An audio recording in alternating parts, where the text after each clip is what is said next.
papers. If I could ask for members' indulgence. I call Simeon Brown. Well, thank you very much, Madam Chair, for the opportunity to speak in favour of my supplementary order paper number 72 on the Electoral Integrity Amendment Bill, which seeks to add a new clause 7, which will require, if a vacancy has arisen under the provisions of this proposed legislation, that there be a notice in the Gazette issued under subsection 1, which must include the name of the party leader who issued the notice to the Speaker, and B, the details of the reason for the vacancy as provided in section 55D. And now, Madam Chair, there are a number of reasons why this provision should be in place.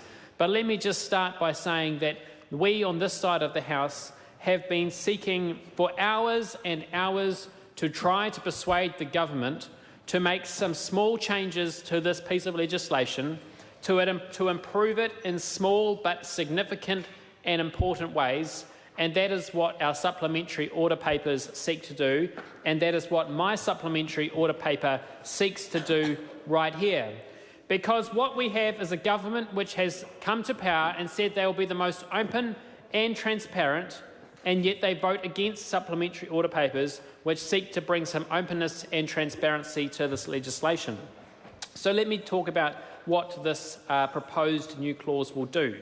This will require, if a vacancy has arisen for constituency-based MPs, for electorates to know who the party leader was, the name of the party leader was, who issued the notice to the Speaker, which is required under the provisions of this legislation, and the details of the reason for the vacancy. Now, if members were to look at clause 5 and the new proposed section 55D, it says here that a statement must be in writing and signed by the parliamentary leader concerned, and state that the parliamentary leader reasonably believes the member of parliament concerned has acted in a way that has distorted and is likely to continue to distort the proportionality of political party representation, as determined at the last general election.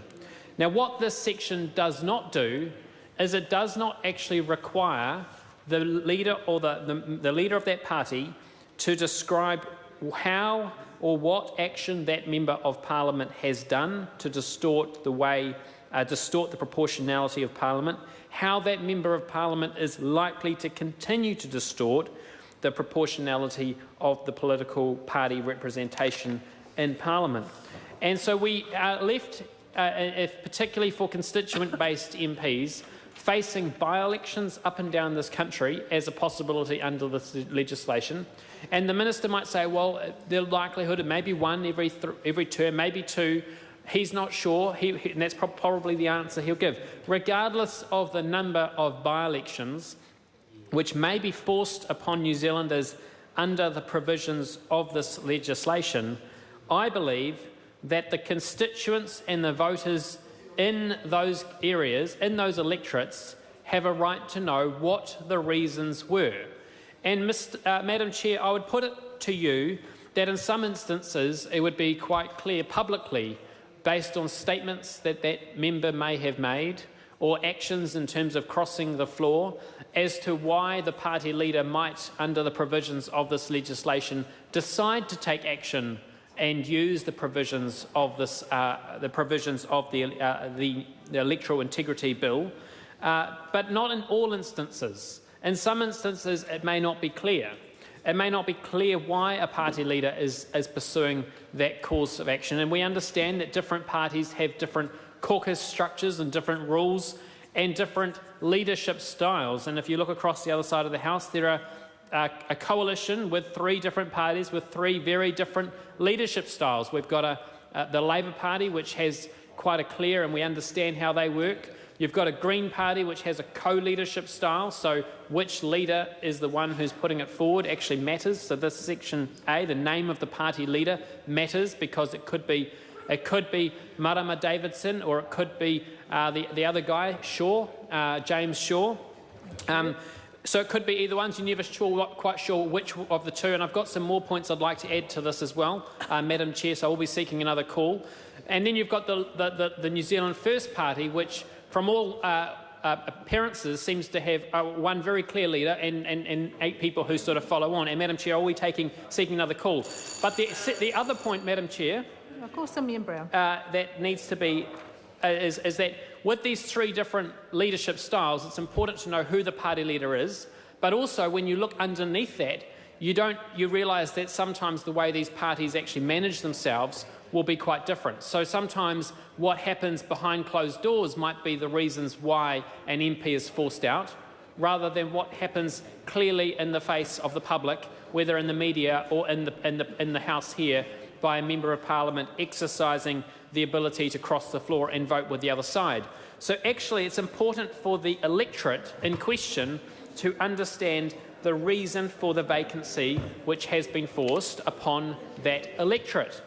And I guess the next point that I think is also very important, and it is because electorates, when they have a by-election, the cost of those by-elections are approximately around $1 million. The cost of a by-election is a very expensive... We're not dealing with the cost I understand, of the Madam Chair, we're dealing specifically with Gazette notices. But whenever a by-election happens in New Zealand, the voters want to know why they're going to the polls.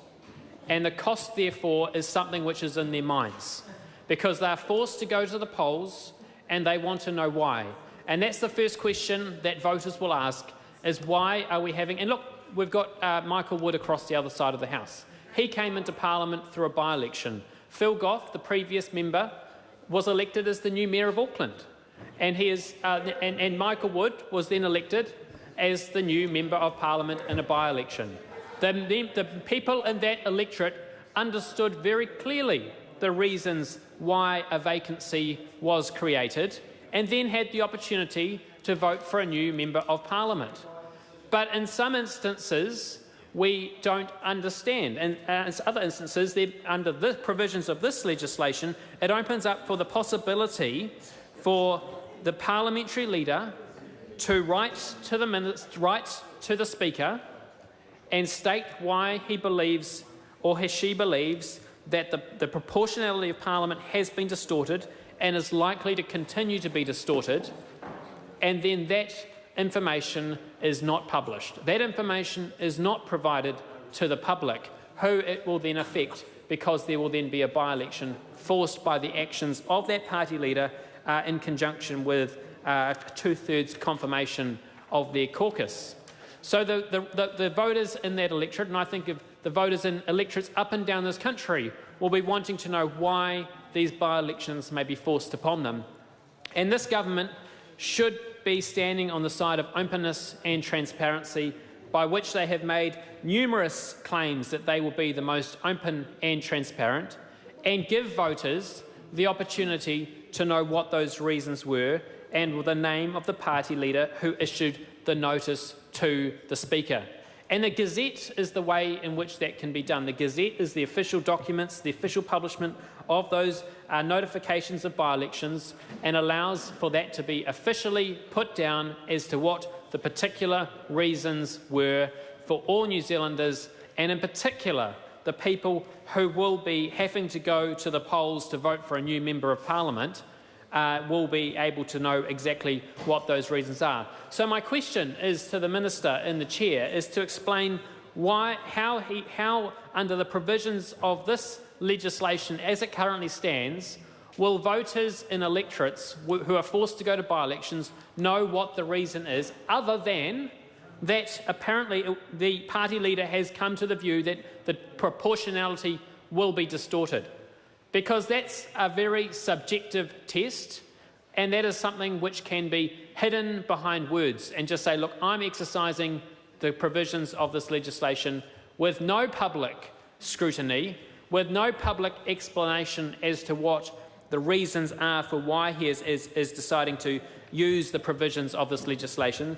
How are the public going to know why are they having an election? Why are they going to the polls? Why are they going to have to face $1 million cost for a by-election because their party leader has decided that a Member of Parliament has, in their view, distorted the proportionality of Parliament, or going to distort the proportionality of Parliament? How will the public know and be assured of the reasons? Because then The public are able to make a political judgment on the decision of that parliamentary leader as to what their view is and whether that has been done justifiably, and the party leader can take responsibility.